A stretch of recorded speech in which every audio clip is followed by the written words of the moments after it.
கிறிஸ்துவுக்குள் அன்பான சகோதர சகோதரிகளுக்கு வாழ்த்துக்கள். இந்த வீடியோவில் நாம் ஆவிக்குரிய அனுபவங்கள்னா என்ன, இந்த ஆவிக்குரிய அனுபவங்கள் நமக்கு தேவையா அப்படிங்கிற ஒரு விஷயத்தை பார்க்க போகிறோம். ஏன்னா பல நேரங்களில் இந்த ஆவிக்குரிய அனுபவங்கள் அப்படிங்கிற இந்த விஷயங்கள் கிறிஸ்தவத்திலே நிறைய கான்ட்ரவர்சியை உண்டு பண்ணக்கூடிய ஒரு விஷயமா இருக்குது. அது இருக்குது இல்லை அப்படின்னு சொல்லி நிறைய டிபேட் எல்லாமே போயிருக்குது. ஸோ அதில் நம்ம புரிஞ்சு கொள்ள வேண்டிய முக்கியமான விஷயங்கள் என்ன அப்படிங்கிறத இதில் பார்க்கலாம். முதலாவது நடந்த ஒரு சம்பவத்தை உங்களுக்கு சொல்லி இந்த ஆவிக்குரிய அனுபவத்தை பற்றி ஒரு சில விஷயங்களை உங்களுக்கு கற்றுக் கொடுக்கணும்னு நினைக்கிறேன். இந்த முன்னாடி டிஸ்கவரி சேனலில் ஐ ஷுடன்ட் பி அலைவ் அப்படின்னு சொல்லி ஒரு ப்ரோக்ராம் ஒன்று வரும். அதாவது நான் உயிரோடு இருக்க வாய்ப்பில்லை. அதாவது அவங்க எப்படிப்பட்ட ப்ரோக்ராம் அப்படின்னா, ரொம்ப கஷ்டமான இக்கட்டான சூழ்நிலைகளில் மாட்டி செத்து போயிடுவாங்க அப்படிங்கிற மாதிரியான சூழ்நிலை மாட்டி ஆனால் உழைச்சி வந்தவங்களை பற்றின ஒரு டாக்குமெண்ட்ரி அது. அதில் நிறைய டாக்குமெண்ட் இருக்கும். அதில் ஒரு முக்கியமான நடந்த சம்பவத்தை உங்களுக்கு சொல்கிறேன். இந்த நபர் பார்த்தீங்கன்னா, அவங்களுடைய நண்பரோட ஒரு சிலரோடு சேர்ந்து என்ன செய்கிறாங்க அப்படின்னா, ஒரு சின்ன பிளெயினில் கடலுக்கு மேலே பறந்துக்கிட்டு இருக்கிறாங்க. திடீர்னு நடந்த ஒரு சில இதனால் என்ன செஞ்சிடறாரு அப்படின்னா, அவங்க கடலுக்குள்ளே விழுந்துடுறார்.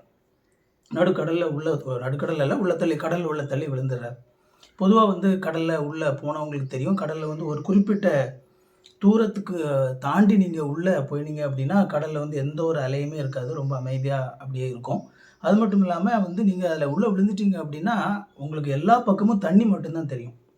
கரை எங்கே இருக்குது அப்படின்னு சொல்லி தெரியாது, எந்த பக்கம் போகணும்னு சொல்லி தெரியாது, எதுவுமே தெரியாது. அந்த மாதிரி எல்லா இடமும் தண்ணி மட்டும் தான் தெரியும். அப்படிப்பட்ட சூழ்நிலையில் உள்ளே அவர் மாட்டிக்கிறார்.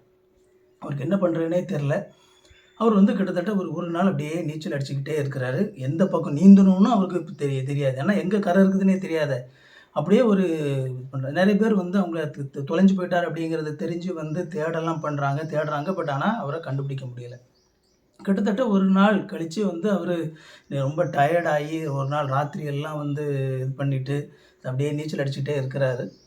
அதுக்கப்புறம் அவர் மனசுக்குள்ளே ரொம்ப கஷ்டமாக இருக்குது. என்னடா இது, இப்போ என்ன பண்ணுறதுன்னு தெரியலையே, நம்ம இதிலே இப்படியே செத்து போயிடுவோமோ அப்படிங்கிற மாதிரியான ஒரு சூழ்நிலையில் இருக்கும்போது ஒரு நாள் ராத்திரி, அடுத்த நாள் ராத்திரி பார்த்திங்கன்னா இருட்டில் அவர் அப்படியே நீச்சல் அடிச்சுக்கிட்டு அப்படியே இருந்துகிட்ருக்கிறாரு. அப்போ அவர் பக்கத்தில் சொரன்னு ஏதோ ஒன்று வர்ற மாதிரி கொஞ்சம் தூரத்துலேருந்து வர்ற மாதிரி தெரியுது. அது பார்க்குறதுக்கு ஒரு மாதிரி ரஃப்பாக இருக்குது. அவருக்கு அது என்னான்னு தெரியல. நைட்டு ஐயோ ஏதோ ஒன்று வருது, ஒரு முதல்ல மாதிரி ஏதோ ஒன்று வருது போலையே, இது கடிச்சு தான் நம்ம சாப்பிடணுமா அப்படின்னு சொல்லி ஒரு மனசில் பயந்துட்டு இருக்கும்போது அது அப்படியே பக்கத்தில் வரும்போது பார்த்தீங்கன்னா அது ஒரு பெரிய மரக்கட்டை. நல்ல ஒரு 5 அடி நீளம் உள்ள நல்ல இவ்வளோ பெரிய சைஸ் உள்ள ஒரு பெரிய மரக்கட்டை அவர் பக்கமாக வருது. உடனே அவருக்கு ரொம்ப சந்தோஷம். அந்த மரக்கட்டையை அவர் பிடிச்சிக்கிறார். அந்த மரக்கட்டையை அப்படியே பிடிச்சிக்கிட்டே அவர் அப்படியே அந்த தண்ணியிலேயே கிடக்கிறார். அவருக்கு அப்படியே நாட்கள் போக ஆரம்பிக்குது. கிட்டத்தட்ட 4-5 நாள் இந்த மாதிரி இந்த மரக்கட்டையே பிடிச்சிக்கிட்டு அப்படியே அதிலே தொங்கிக்கிட்டு அப்படியே என்ன செய்கிறார் அப்படின்னா அப்படியே இருக்கிறார். ஒரு சூழ்நிலையில் பார்த்தீங்க அப்படின்னா அந்த மரக்கட்டையில் கிட்டத்தட்ட 5-6 நாள் ஆனாலும் அப்படியே அவர் மூர்ச்சி ஆயிடுறார். அப்படியே மரக்கட்டையில் தொங்கிக்கிட்டு திடீர்னு பார்த்தீங்கன்னா அவருக்கு கரையில் அலை அடிக்கிற சத்தம் கேட்குது. அப்புறம் டக்குன்னு அவர் கொஞ்சம் இது பண்ணி பார்க்குறாரு. கொஞ்சம் தூரத்தில் கரை தெரியுது. அவர் இந்த மரக்கட்டையை பிடிச்சிக்கிட்டே இருந்தனால அந்த மரக்கட்டை கொஞ்சம் கொஞ்சமாக அப்படியே கரையை நோக்கி வந்திருக்குது. அவரும் அப்படியே கரையை நோக்கி வந்திருக்கிறாரு. இப்போ கரை பக்கத்தில் வந்த உடனே அவருக்கு ரொம்ப சந்தோஷம். உடனே அந்த மரக்கட்டையை வச்சுக்கிட்டு அப்படியே நீந்தி போய் கரைக்கு போகிறாரு. ஒரு ஸ்டேஜுக்கு மேலே அந்த அலையெல்லாம் கரை பக்கத்தில் வர அலை அடிக்க ஆரம்பிக்கும் இல்லையா, அந்த அலையில் இந்த மரக்கட்டையும் சேர்த்து என்ன செய்கிறார் அப்படின்னா அந்த மரக்கட்டையை தூக்கிக்கிட்டு அந்த மரக்கட்டையோடு நம்ம கரைக்கு போயிடணும் அப்படின்னு சொல்லி ட்ரை பண்ணுறாரு. ஆனால் ஒரு ஸ்டேஜுக்கு மேலே அவரால் கரைக்கு போக முடியல. ஏன்னா அலை அடிக்கும்போது உள்ளே அப்படியே அலை போயிட்டு பின்பக்கமாக வெளியே அந்த அலை வரும். அப்போது அது என்ன ஆகுது அப்படின்னா அந்த மரக்கட்டை அந்த அந்த அலை ரிவர்ஸ் ஆகும் இல்லையா, அந்த ரிவர்ஸ் ஆகும்போது இவர் முன்னால் நீச்சல் அடித்து போகிறாரு. அந்த மரக்கட்டையோட அந்த மரக்கட்டை என்ன செய்யுதுன்னா அவரை பின்னால் தள்ளுது அப்படிங்கிறத புரிஞ்சுக்கிறாரு. அதாவது அந்த மரக்கட்டையோட இவர் இப்போது கரைக்கு போக முடியாது அப்படிங்கிற ஒரு சூழ்நிலை வருது. அப்புறமா அவர் அப்படியே அந்த அந்த மரக்கட்டையை தன்னை காப்பாற்ற அந்த மரக்கட்டையை அவர் அப்படியே விட்டுறாரு. அப்படியே அந்த மரக்கட்டை அப்படியே பிரிஞ்சு போகுது. அதை சோகமாக அப்படி காட்டுவாங்க. அவர் கஷ்டப்பட்டு அப்புறமா நீச்சல் அடித்து கரைக்கு வருவார். கரையில் இருக்கும்போது ஒரு சில அங்கே உள்ள மீனவர்கள் அவரை பார்த்து காப்பாற்றி அவரை வீட்டுக்கு கூட்டிகிட்டு போவாங்க. ஸோ இந்த சம்பவம் பார்த்தீங்க அப்படின்னா நம்ம கிறிஸ்தவ வாழ்க்கையில் இந்த ஆவிக்குரிய அனுபவங்கள் அப்படிங்கிறத புரிஞ்சு கொள்றதுக்கான ஒரு அற்புதமான ஒரு சம்பவம் இது. இதில் அவருடைய அந்த மரக்கட்டை இருக்கு இல்லையா? அவர் வந்து நடுக்கடல்ல விழுந்தப்போ அந்த மரக்கட்டை அவருக்கு கிடைச்சதில்ல. அந்த மரக்கட்டைய வந்து நான் கிறிஸ்தவ வாழ்க்கையில ஆவிக்குரிய அனுபவங்களுக்கு நான் ஒப்பிடுவேன். நம்முடைய வாழ்க்கையில ஒரு சில நேரங்கள்ல நம்ம கடினமான சூழ்நிலைய கடந்து போகும்போது, ஒரு இக்கட்டான நேரத்தில இருக்கும்போதோ, அல்லது ஒரு சில நேரத்தில நம்முடைய வாழ்க்கை எங்க தான் போயிட்டுருக்குன்னே நமக்கு தெரியாது. அப்படிப்பட்ட ஒரு இக்கட்டான சூழல்கள்ல நம்ம இருக்கலாம். எங்க போறோம்? என்ன நடக்கப் போகுது? என்னுடைய எதிர்காலம் எப்படி இருக்கப் போகுது? எதுவுமே தெரியாம ஒரு இருண்டு போய் இருக்கக்கூடிய ஒரு நிலை. அப்ப அப்படிப்பட்ட ஒரு சில சூழ்நிலைகள்ல ஆண்டவர் இந்த மாதிரியான மரக்கட்டை மாதிரியான அந்த சூழ்நிலையிலிருந்து நாம கடந்து வருவதற்கு இந்த மாதிரியான ஒரு சில ஆவிக்குரிய அனுபவங்கள கொடுக்கிறார். எது அந்த ஆவிக்குரிய அனுபவம் அப்படின்னு சொல்லிலாம் நம்ம சொல்ல முடியாது. ஏன்னா, ஆண்டவர் இந்த ஆவிக்குரிய அனுபவங்கள் அப்படின்னு சொல்லி வரும்பொழுது, ஒவ்வொரு நபர்களுக்கும் அவர்களுக்கு தேவையான மாதிரியான ஆவிக்குரிய அனுபவங்களை ஆண்டவர் கொடுக்கிறார். இயற்கைக்கு அப்பாற்பட்ட விஷயங்கள், நம்மளால எக்ஸ்ப்ளைன் பண்ண முடியாத விஷயங்கள், ஆண்டவர் நம்மிடத்துல இருக்கிறாரா? அப்படிங்கிற ஒரு சந்தேகங்கள் வரும்போது, நான் உன் கூட தான் இருக்கிறேன் அப்படின்னு சொல்லி நம்ம புரிய வைக்கக்கூடிய, இந்த மாதிரி நம்மளால எக்ஸ்ப்ளைன் பண்ண முடியாத ஒரு சில காரியங்கள ஆண்டவர் நம்முடைய வாழ்க்கையில செய்றார். அப்ப நாம என்ன செய்றோம் அப்படின்னா, அந்த அந்த சூழ்நிலை நமக்கு அது தேவை அப்படிங்கும்போது அத நாம பிடிச்சுக்கொள்றோம். அதே மாதிரி இந்த மரக்கட்ட மாதிரியே வந்து அது என்ன செய்யுதுன்னா, நம்முடைய அந்த சூழ்நிலையிலேருந்து நம்மள அது கடத்தி கொண்டு வருது. ஆனா ஒரு ஒரு குறிப்பிட்ட சூழ்நிலையில அந்த மரக்கட்ட மாதிரியே நாம வந்து அந்த அனுபவத்த நம்ம முழுசா பிடிச்சுக்கிட்டு நம்ம இருக்கும்போது, நம்முடைய ஆவிக்குரிய வாழ்க்கையில ஒரு சில சூழ்நிலைகள்ல நாம அத கடந்து வந்து நம்ம போகணும். அத விட்டுட்டு நம்ம போனா தான் அடுத்தால என்ன செய்ய முடியும்னா, அதுக்கு அடுத்த கட்டத்துக்கு நாம நகர முடியும். அந்த மரக்கட்ட அவர் பிடிச்சிட்டு வந்திருப்பார்ல, அவர் மனசுல என்னலாம் இருந்திருக்கும் யோசித்து பாருங்க. இந்த மரக்கட்ட தான் அவருக்கு வந்து ஒரு ஒரு மிகப்பெரிய ஒரு ஒரு உயிர் கொடுத்த மாரியான ஒரு அவர் அந்த மரக்கட்டைய வாழ்க்கை ஃபுல்லா அத கரைக்கு கொண்டு போயி தன்னுடைய வீட்ல பத்திரமா வச்சு ஒரு ஒரு நினைவு சின்னம் மாதிரி அத வச்சு வாழ்க்கை ஃபுல்லா அத பாதுகாக்கணும் அப்படிங்கிற ஒரு ஆசை அவர் மனசுல இருந்திருக்கலாம். ஆனா, கடைசியில அவர் அந்த கடற்கரைக்கு வரும்பொழுது, அந்த மரக்கட்டைய அவர் விட்டா தான் இனிமே வந்து கரைக்கு போக முடியும் அப்படிங்கிற ஒரு சூழல். அப்ப அந்த நேரத்துல அவர் வந்து நான் இத விடமாட்டேன்னு புடிச்சிட்டு இருந்தார் அப்படின்னா, அவரால கரைக்கு போகவே முடியாது. அந்த நேரத்துல அவர் அத விட்டு தான் ஆகணும். அந்த மாதிரி நம்முடைய வாழ்க்கையிலயும் ஆண்டவர் இப்படிப்பட்ட இக்கட்டான சூழ்நிலைகள்ல ஒரு சில நேரத்துல அதை கடந்து போறதுக்கு, அதுக்கான ஒரு ஏது உண்டாக்குறதுக்கு ஆண்டவர் நம்முடைய வாழ்க்கையிலே இயற்கைக்கு அப்பாற்பட்ட ஒரு சில ஆவிக்குரிய அனுபவங்களை கொடுக்க முடியும். ஆனா, அது ஒரு குறிப்பிட்ட காலகட்டத்துக்கு அப்புறமா அது தேவைப்படாது. நாம அது தேவைப்படாது அப்படிங்கிற சூழ்நிலை வந்ததுக்கு அப்புறமும் கூட நாம அத வேணும்னு சொல்லி அத பிடிச்சுக்கிட்டு இருந்தோம் அப்படின்னா, நம்மளால நம்முடைய ஆவிக்குரிய வாழ்க்கையில அதுக்கு அடுத்த நிலைய நம்ம கடந்து போக முடியாது. அப்போ நாம அத விட்டு தான் ஆகணும். அத விட்டுட்டு நாம அடுத்தால கடந்து போகும்போது தான் நம்ம அதுக்கு அடுத்த கட்டத்துக்கு நாம நகர்ந்து போக முடியும். ஸோ, இது ரொம்ப முக்கியமானது.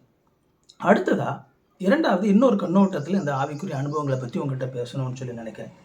பொதுவா ஆண்டவர் இப்படிப்பட்ட இந்த ஆவிக்குரிய அனுபவங்கள வந்து நம்முடைய நம்ம ரட்சிக்கப்படுகிற அந்த புதிதில, இந்த துவக்க காலங்கள்ல, நாம வந்து ஆவிக்குரிய குழந்தையாக இருக்கும்போது கொஞ்சம் நெறைய குடுப்பார். அத நம்ம புரிஞ்சுக்கணும்.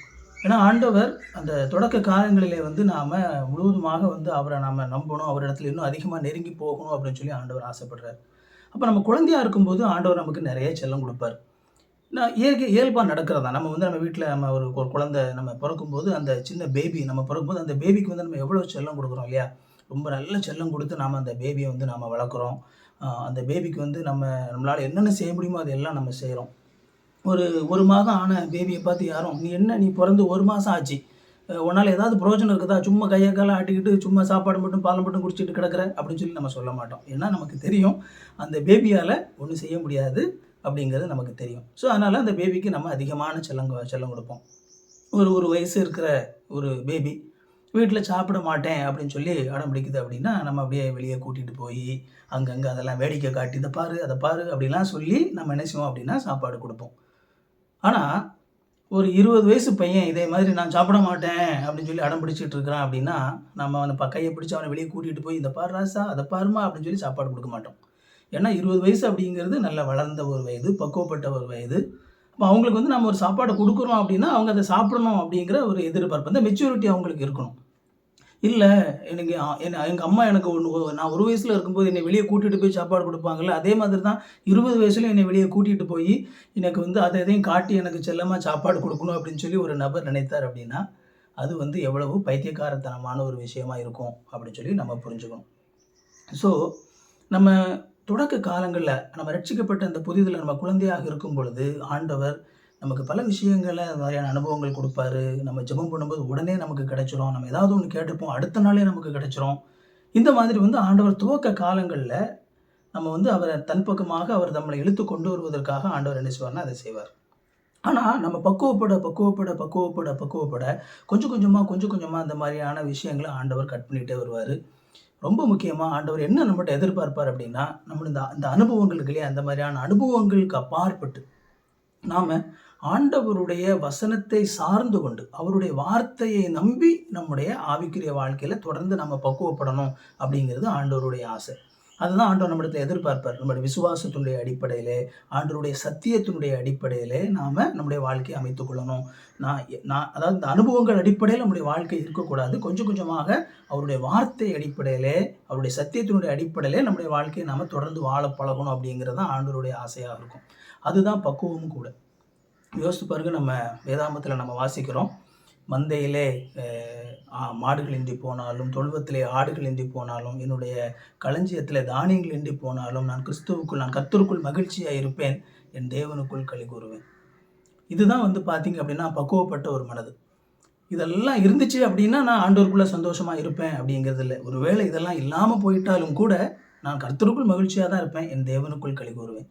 இந்த மனநிலைக்குள்ளாக பக்குவத்துக்குள்ளாக வரணும்னு சொல்லி ஆண்டவர் எதிர்பார்க்கிறார். சாத்ராக், மேஷாக், ஆபேத்நேகோவை எடுத்துக்கிட்டீங்க அப்படின்னா அவங்களும் இதே தான் சொல்கிறாங்க. நேபுகாத்நேச்சார்கிட்ட சொல்லும்போது, நேபுகாத்நேச்சாரே, நாங்கள் நம்புகிற ஆண்டவர் இந்த அக்கினியிலிருந்து எங்களை தப்புவிக்க வல்லவராக இருக்கிறார், அது எங்களுக்கு தெரியும்.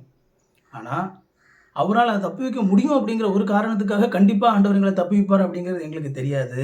அதனால் அவர் எங்களை தப்புவியாமல் போனாலும் நாங்கள் என்ன செய்ய மாட்டோம் அப்படின்னா ஆண்டவரை மறுதலிக்க மாட்டோம்.